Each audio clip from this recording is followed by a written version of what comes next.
Chemistry, we're on to our first lesson that deals specifically with chemistry, and this is on elements and the basic atom. An element is pure matter that cannot be divided into simpler substances. An atom is the smallest piece of an element. When you cut an element as far as you can, you have an atom of that element.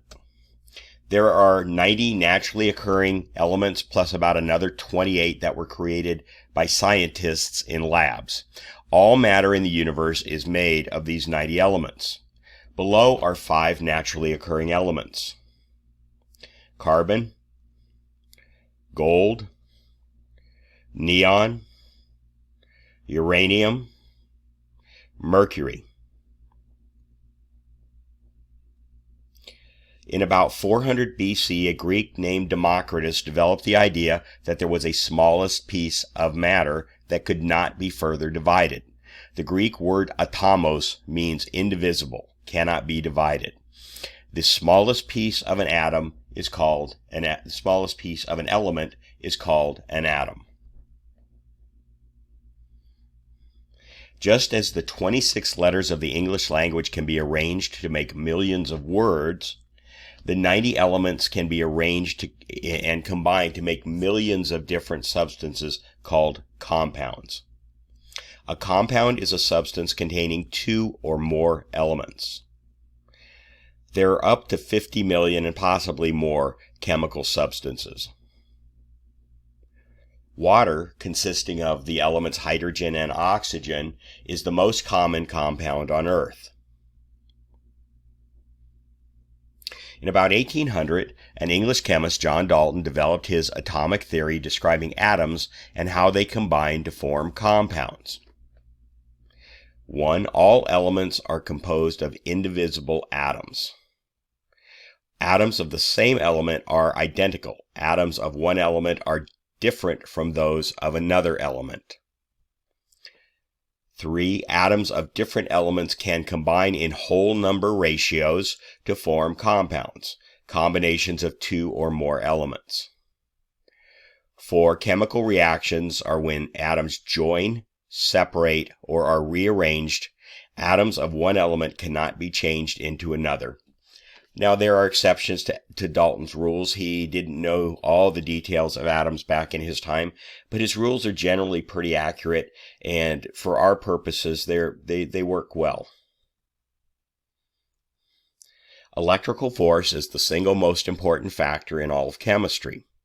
The key point about electrical force is positive attracts negative and negative attracts positive. Positive repels, pushes away positive, and negative repels, pushes away negative. An atom is the smallest piece of an element there is. If you cut an atom of gold or iron in half, you will no longer have gold or iron. An atom consists of 3 components, parts: the protons, which are positively charged, the neutrons, which have no charge, and the electrons, which are negatively charged. So here's the structure of an atom. In the center is the nucleus. That's the center. It's not a nucleus like in biology that has a pouch around it. It's just simply the center of the atom, and it contains the protons and the neutrons. Then there are orbitals, also called shells. These are energy levels where the electrons move around the nucleus. Protons, those are the positively charged particles in the nucleus. Neutrons are the neutral or no charge particles in the nucleus, and electrons are negatively charged particles that circle the nucleus. A valence orbital is the outer orbital of an atom. Because helium, which is what's pictured here, has only one orbital, this is the valence orbital. Valence electrons are the electrons in the valence orbital. It is the valence electrons that form chemical bonds, to be discussed later. So you'll hear the word valence in this class almost every day for the rest of the course. So let's look at protons. A proton is the positively charged part of an atom.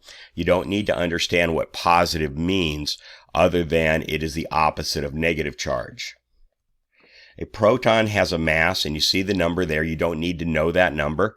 It's about 1,836 times more massive than the electrons that fly around the outside of the atom. A proton has a charge, and occasionally you might use that number, but you'll be given that number. You don't need to know it, but that's the charge on the proton, which is a number we rarely use, but we do use it occasionally.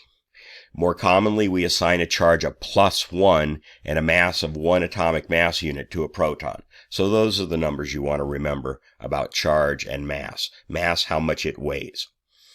Protons contain the strong nuclear force which holds them together in the nucleus against the repulsion of the electromagnetic force. An electron is the negatively charged part of an atom. An electron has a negative charge equal and opposite to that of the proton, and you see the numbers the same for that as a proton, but opposite. An electron has a mass, and there you see it's very small compared to a proton or neutron. An electron moves outside the nucleus in specific energy levels called orbitals. More commonly, we assign a charge of -1 and a mass of 0 atomic mass units to an electron. They're so small that their mass, their weight, in other words, is negligible. A neutron is a part of an atom that has no charge. In the simplest sense, a neutron is made of a proton and electron, which neutralize each other. A neutron has a mass. There you see it there. It's close to a proton, but not exactly. We say they have the same mass, however. In chemistry, we assign a charge of 0 to a neutron and a mass of 1, the same mass that we assign to protons. Neutrons contain the strong nuclear force which holds protons together in the nucleus against the electromagnetic force. And that takes care of this lesson on elements and the basic atom.